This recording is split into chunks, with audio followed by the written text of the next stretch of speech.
নমস্কার বন্ধুরা, Piyali lifestyle with village ফুডে সকলকে স্বাগত জানাচ্ছি। আজকে ঘুম থেকে উঠতে দেরি হয়ে গিয়েছে, তাই ভাবলাম একটা পরোটা করি আর তোমাদের সাথেও শেয়ার করি। আজকে দেখো বিট নিয়ে নিয়েছি, বিটের পরোটা করব। ভিডিওটা স্কিপ করবো না, প্রথম থেকে শেষ পর্যন্ত দেখতে থাকো, খুব ভালো লাগবে।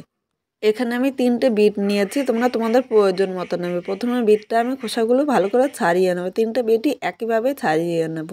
আর বিটের তো অনেক গুণাগুণ আছে বন্ধুরা, তোমাদের সাথে কিন্তু বলে শেষ করতে পারবো না। যাদের শরীরে রক্ত অল্পটা, প্রতিদিন যদি আমরা বিট খেতে পারি তাহলে কিন্তু আমাদের এই রক্ত অল্পটা দূর হয়ে যাবে। বন্ধুরা, এই বিটে কিন্তু উচ্চ রক্তচাপ এবং রক্তে শর্করার মাত্রাও নিয়ন্ত্রণ করে। তাই আমাদের প্রতিদিন খাদ্য তালিকায় একটু বিট রাখলে কিন্তু আমাদের অনেক উপকার হবে। এই শীতকালে কিন্তু খুব সহজে বিট পাওয়া যায়, আর এই বিটে কিন্তু আমাদের হজম শক্তিও বাড়াতে অনেকটাই সাহায্য করে, আর মস্তিষ্কের কার্যক্ষমতা কিন্তু অনেকটাই আমাদের বাড়িয়ে দেয়। 3টে বিটই আমি পরিষ্কার করে নিয়েছি, এইভাবে খোসাটা ফেলে দেবে। আর এর সাথে আমি নিয়েছি 2টো গাজর। আজকে বিট আর গাজর দুটো মিশিয়ে করব, তোমরা ইচ্ছা করলে কিন্তু শুধু বিট দিয়েও করতে পারো, কিন্তু বিট গাজর মিশিয়ে করলে খুব ভালো লাগে। এবার একটা পাত্রের মধ্যে আমি পরিষ্কার জল নিয়ে নিলাম, এর মধ্যে বিট ও গাজরটা আমি ধুয়ে নেবো প্রথমে। আমরা অনেক কিছুর মধ্যে রং ব্যবহার করি, রং ব্যবহার না করে বিটের এই কালারটা নিলেও কিন্তু হয়, তাও কিন্তু আমাদের শরীরের পক্ষে অনেক উপকারী। এইভাবে বিট ও গাজরটা আমি পরিষ্কার জল দিয়ে আমি 3বার ধুয়ে নিয়েছি। এবার প্রথমে আমি একটা প্রেসার কুকার নিয়ে নিলাম, এর মধ্যে বিট ও গাজরগুলো আমি দিয়ে দিলাম আর কিছুটা জল দিলাম। হাফ চামচ লবণ দিলাম, আমি হাত দিয়েই দিলাম, আজকে আমি আর চামচ ব্যবহার করলাম না। আর এই লবণ দেওয়াতে জলের মধ্যে কিন্তু ফুটনাঙ্কটা বেশি থাকে, তাহলে বিট ও গাজরটা কিন্তু খুব অল্প সময় সেদ্ধ হয়ে যাবে। এবার প্রেসার কুকারে আমি 2টো সিটি দিয়ে নিয়ে আসছি।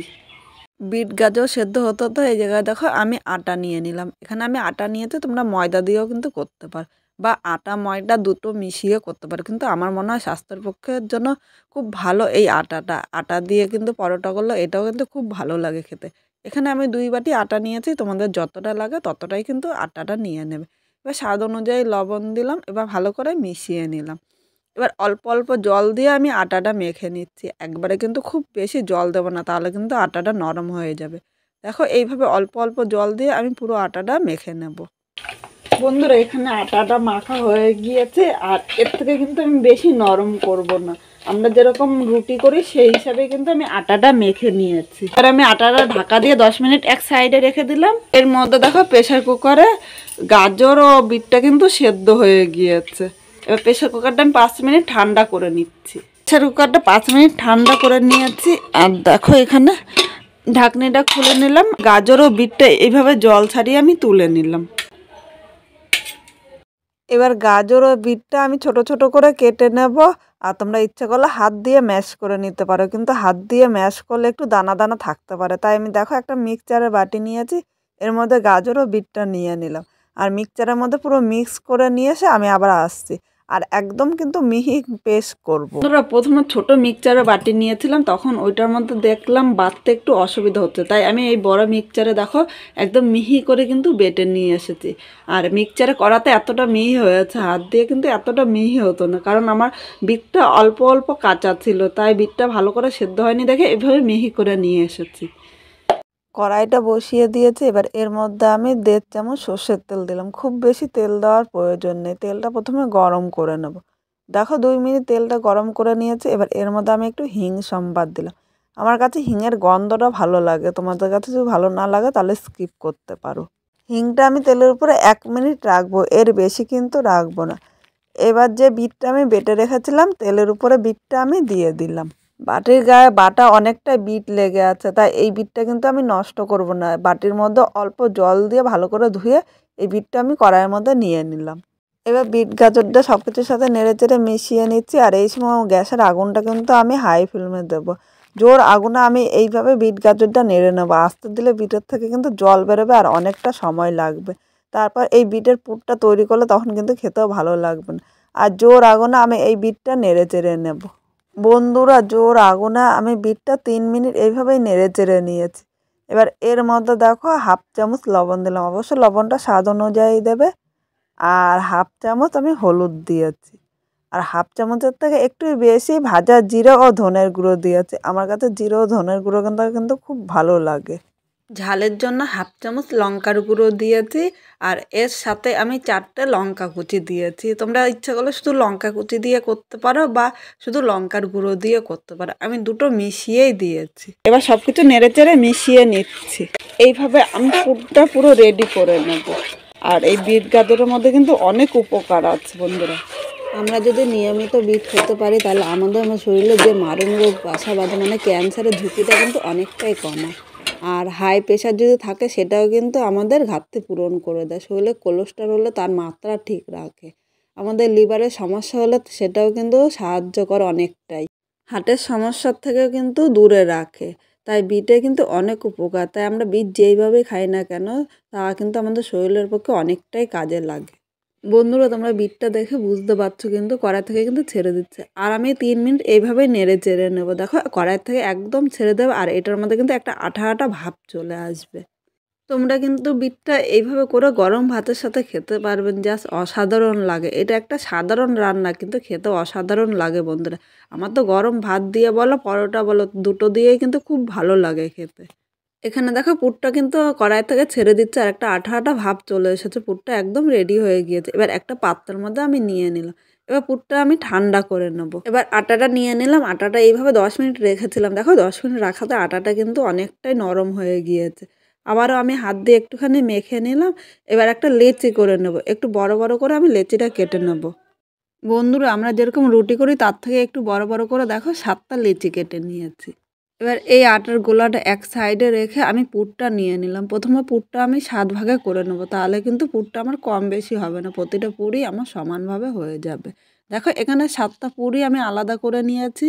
বন্ধুরা এবার তোমাদের সাথে একটা টিপস আমি শেয়ার করছি। দেখো এই লেচিগুলি আমি আটার মধ্যে নিয়ে নিলাম।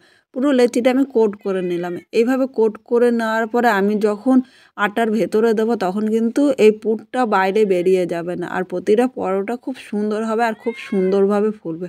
অনেকে পরোটা করতে গেলে পুরটা বাইরে বেরিয়ে যায়। এইভাবে দেখো রেডি করে নিয়েছি 7টা। এইভাবে করলে একটুও পুর কিন্তু বাইরে বেরোবে না।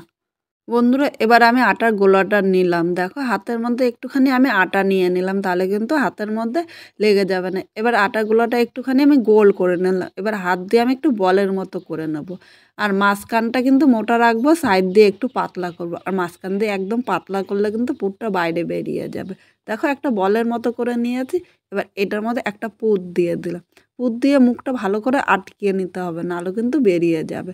এবার মুখটা ভালো করে আমি সিল করে দিলাম। এবার হাত দিয়ে আবার গোল গোল করে নিলাম। এইভাবে কিন্তু খুব সহজেই তোমরা পুরটা ভরে নিতে পারবে। বন্ধুরা প্রথমে সব কটা লেচি এইভাবে আমি পুর ভরে রেডি করে নেব। এদিকে আমি তাওয়াটা বসিয়ে দিয়েছি। তাওয়াটা গরম হতে হতে আমি পরোটাগুলো বেলে নিচ্ছি। বন্ধুরা পরোটা বেলার জন্য আমি এখানে আটা দিয়ে বেলবো। তোমরা ইচ্ছা করলে ময়দা দিতে পারো বা তেল দিয়েও কিন্তু বেলতে পারো। আজকে আমি তেল কম দিয়েই কিন্তু সব কিছু করার চেষ্টা করব। এবার দেখো আমি পরোটার গোলাটা নিয়ে নিলাম। এবার হাত দিয়ে এইভাবে আমি চাপ দিয়ে নিলাম। দুই পাশে ভালো করে এইভাবে চাপ দিয়ে নেবে, তাহলে কিন্তু খুব অল্পতেই তোমরা করতে পারবে। এবার আমি বেলনি দিয়ে হালকা হাতে একটু প্রেস করে নেব। খুব জোরে করলে কিন্তু পুরটা বাইরে বেরিয়ে যাবে। এইভাবে হালকা হালকাভাবে দেখো সুন্দরভাবে কিন্তু এটা তৈরি হয়ে গিয়েছে। আর এখানে কিন্তু পুরটা একটুও বেরিয়ে যায়নি। পরোটাটা আমি 1 ইঞ্চির মতো পুর করেছি। এর থেকে পাতলা করলে কিন্তু ভেতরে পুরটা বাইরে বেরিয়ে যাবে। তাই তোমরা এইভাবেই কিন্তু পুরটা করে নেবে। এদিকে তাওয়াটা গরম হয়ে গিয়েছে, এর মধ্যে আমি পরোটাটা দিয়ে দিলাম। এবার মিডিয়াম আগুনে আমি পরোটাটা 3 মিনিট ভেজে নেব। 3 মিনিট ভেজে নিয়েছি। এক পিঠটা হালকা ভাজা হয়ে গিয়েছে। এবার উল্টিয়ে আর এক পিঠ দিয়ে দিলাম। দেখো এবার এই পিঠের উপরে আমি হাফ চামচ সাদা তেল দিয়ে দিলাম। এইভাবে অল্প তেলে পরোটা ভেজে খেতে তো দুর্দান্ত লাগে। তেলটা এবার আমি পুরো পরোটার মধ্যে ভালো করে মাখিয়ে দিলাম। এইভাবে আমি এই পিঠটা আবার উল্টিয়ে নিলাম। এই পাশে আবার হাফ চামচ তেল দিয়ে ভালো করে মাখিয়ে নিলাম। এবার পরোটাটা আমি হালকা লাল করে ভেজে নেব। আর আমি আজকে যেইভাবে এই পরোটাটা করলাম তোমরা যদি সেইভাবে করো তাহলে অবশ্যই খেয়ে কীরকম লাগলো কমেন্ট করে কিন্তু জানাতে ভুলো না। আর নতুন কোনো বন্ধু থাকলে চ্যানেলটি সাবস্ক্রাইব করে দিও, যাতে নতুন নতুন ভিডিও আপলোড করলে সবার আগে নোটিফিকেশান আপনাদের কাছে পৌঁছিয়ে যায়। বন্ধুরা দেখো পরোটাটা কিন্তু খুব সুন্দরভাবে ফুলে উঠেছে। আর এইভাবে আমি প্রতিটা পরোটা তৈরি করে নেব। এখানে আমার সবকটা পরোটা তৈরি হয়ে গিয়েছে। এবার একটা পরোটা আমি ছিঁড়ে তোমাদের দেখাচ্ছি ভেতরটা কীরকম হয়েছে। দেখো বন্ধুরা একটা পরোটা আমি ছিঁড়ে নিলাম আর ভেতরটা কিন্তু একদম পকেটের মতো হয়েছে। খুব সুন্দর হয়েছে। ভেতরের পুরটা কিন্তু দারুণ লাগছে। এইভাবে পরোটাটা কিন্তু তোমরা শুধুও খেতে পারো। শুধু খেতেও কিন্তু দুর্দান্ত লাগে। এইভাবে পরোটা করলে কিন্তু খুব সফট ও নরম হয়। যে খাবে সে কিন্তু বারবার বলবে এইভাবে করে দেওয়ার জন্য। আজকে আমার এই রেসিপিটা কিরকম লাগলো অবশ্যই কমেন্ট করে কিন্তু জানাতে ভুলো না।